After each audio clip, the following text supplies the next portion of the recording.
সূর্য ডোবা বা সূর্য ওঠার যে দৃশ্যটা সেটা দেখলে আসলে সবারই মন ভালো হয়ে যায়।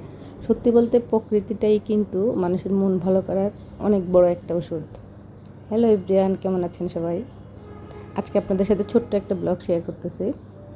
বিকেলে একটু ছাদে উঠলাম, ওঠার পরে দেখতেছি যে সূর্যটা ডুবতেছে। তো অনেকক্ষণ দাঁড়িয়ে থেকে ওটার দৃশ্যটা দেখলাম, আর আশেপাশে একটু তাকিয়ে দেখলাম ছাদ থেকে বিকেলের যে সূর্য ডুবে যাওয়া বা আকাশটা, প্রকৃতিটা কতটা একদম, এটাকে কি বলে, প্রকৃতি তার নিজের মধ্যেই আছে আসলে। এতটা হাসি খুশি লাগতেছিল দেখে, আমারও কিন্তু মনটা খুব ভালো হয়ে গেল। উঠেছিলাম আসলে ছাদে গাছের পানি দেব বা ছাদে কিছু গাছ আছে ওগুলো দেখব, কিন্তু সেটা হয়তো ওই যে সূর্য ডোবার যে দৃশ্যটা সেটা দেখার পরেও একটা ভুলে গেছি যে একটা কাজে উঠছিলাম। আসলে প্রকৃতিটাই এমন, আপনাকে আপনার মধ্যে থেকে হারিয়ে ফেলে।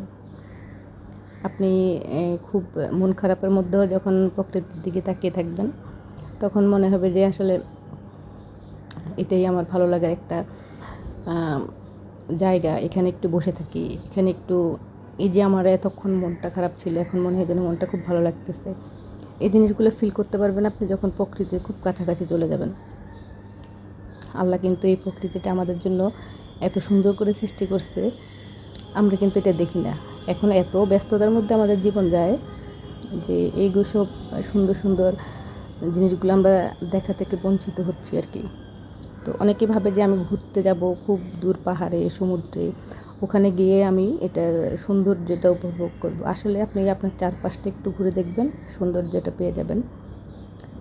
তো যেই কাজের জন্য উঠেছিলাম সেটার জন্য চলে আসলাম। গাছগুলো আসলে অনেক বেশি রৌদ্র পড়তেছে, তো শুকিয়ে যাবে। তেমন কোনো গাছ নাই, কয়েকটা মরিচ গাছ আছে, ওগুলোর মধ্যে পানি দেওয়া হচ্ছে। আর আর কিছু মরিচের চারা হয়েছে, সেগুলোর মধ্যেও এখানে এই যে মরিচগুলো দেখা যাচ্ছে এগুলো কিন্তু একটু কালো না, বেগুনি কালার হয় মরিচগুলো।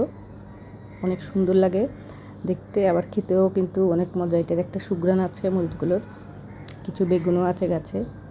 তো ছাদ বাগানটাও একটু দেখা হলো। সব সময় কিন্তু আসলে ওঠা হয় না ছাদে, আর এখন যেহেতু অনেক রৌদ্র, উঠি প্রতিদিনই উঠতে হয়, কাপড় শুকাতে হয়, দিতে হয়, তো আবার নেমে যাই। ওভাবে কিন্তু দাঁড়িয়ে 1-1.5 ঘন্টা একটু থাকা হয় না। তো বিকেলে মাঝে মধ্যে উঠি, ওঠার পরে তখন দেখা হয়, ওদের সাথে কিছুটা সময় কাটানো হয়। এটা কিন্তু আসলে অনেকটা ভালো লাগার একটা মুহূর্ত।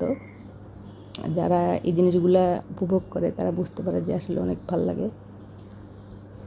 তো হাঁটতেছিলাম এদিক থেকে সেদিকে, একটু হাঁটি, গাছগুলো ধরে ধরে দেখতেছিলাম, মরিচগুলো দেখতেছিলাম।